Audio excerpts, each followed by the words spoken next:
आजादी के बाद हिंदुस्तान के 9 प्रधानमंत्री गए अमेरिका। इन प्रधानमंत्रियों ने एक दो नहीं 34 बार की अमेरिकी दौरा। जो कोई प्रधानमंत्री नहीं कर सका वो हिंद के शेर ने कर दिखाया।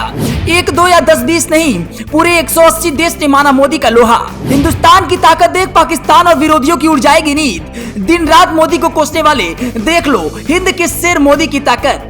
ये बात तो आप सभी जानते हैं कि देश के प्रधानमंत्री नरेंद्र मोदी पिछले 9 साल से देश की सत्ता संभाल रहे हैं और इस हिंदुस्तान को दुनिया के सबसे ताकतवर देशों की कतार में सबसे आगे ले जाने के लिए दिन रात मेहनत कर रहे हैं। लेकिन इसके बावजूद हिंदुस्तान की विपक्षी पार्टियां दिन रात मोदी को कोसती रहती हैं कि उन्होंने लोकतंत्र की हत्या कर दी है, उन्होंने देश बर्बाद कर दिया है। ऐसे विरोधियों को अमेरिका से आई इन तस्वीरों को एक बार जरूर देखना चाहिए, जो चीख चीख कर ये गवाही कर रही हैं कि हिंदुस्तान की बढ़ती ताकत ये तस्वीरें हैं। दुनिया की सबसे बड़ी पंचायत यूनाइटेड नेशन के मुख्यालय की हैं, जहां 21 जून को हिंदुस्तान के प्रधानमंत्री मोदी गए, जिसने पूरी दुनिया को योग दिया। उसके पीछे पीछे 1 2 नहीं बल्कि 180 देश खड़े नजर आए, जिनकी प्रतिनिधियों ने भारत के प्रधानमंत्री नरेंद्र मोदी के साथ मिलकर योग किया और देखते ही देखते विश्व रिकॉर्ड बन गया। क्योंकि ऐसा पहली बार हुआ है कि दुनिया की 180 प्रतिनिधियों ने एक साथ किसी कार्यक्रम में हिस्सा लिया हो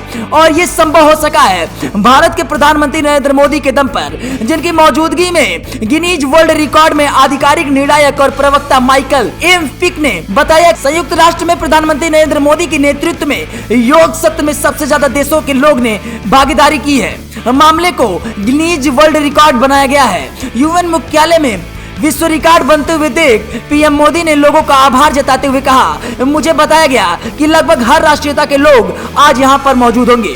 मैं आप सभी को देखकर बहुत खुश हूँ और यहाँ पर आने के लिए आप सभी का धन्यवाद करता हूँ। करीब 9 साल पहले यहाँ संयुक्त राष्ट्र से ही मुझे 21 जून को अंतर्राष्ट्रीय योग दिवस से जुड़ा प्रस्ताव पेश करने का मौका मिला था। प्रधानमंत्री मोदी ने योग से जुड़े प्रस्ताव का जिक्र इसलिए किया, साल 2014 में सत्ता संभालते ही उन्होंने भारत के योग को अंतर्राष्ट्रीय पहचान दिलाने के लिए यूनाइटेड नेशन में प्रस्ताव रखा था। भारत के प्रस्ताव का लगभग सभी देशों ने समर्थन किया था, जिसकी वजह से 21 जून को अंतर्राष्ट्रीय योग दिवस मनाया जाता है। वैसे तो ये काम बहुत पहले हो जाना चाहिए था, क्योंकि आजादी के बाद इस देश की सत्ता कई प्रधानमंत्रियों ने संभाली और 34 बार अमेरिका की यात्रा भी की, लेकिन किसी भी प्रधानमंत्री ने योग को लेकर विश्व स्तर पर कोई कदम नहीं उठाया। ये काम भी लगता है पीएम मोदी के हिस्से में आना था, इसलिए सत्ता में आते ही उन्होंने सबसे पहले योग को अंतर्राष्ट्रीय पहचान दिलाई। आज सिर्फ योग के दम पर पीएम मोदी ने पूरी दुनिया के साथ साथ चीन और पाकिस्तान जैसे दुश्मन देशों को भी भारत की ताकत का एहसास करा दिया। यूएन के इन तस्वीरों को देखकर पाकिस्तान और चीन की रातों की नींद उड़ गई है। वहीं भारत में कुछ मोदी विरोधियों को दिन में तारे नजर आने लगे हैं। इन विरोधियों को यह बात अच्छी तरीके से समझ लेनी चाहिए कि आज के भारत की यही ताकत है कि वो पूरी दुनिया को अपने पीछे चलाने के लिए मजबूर करने की क्षमता रखता है, जिसका सबूत ये योग दिवस से आई तस्वीरें हैं।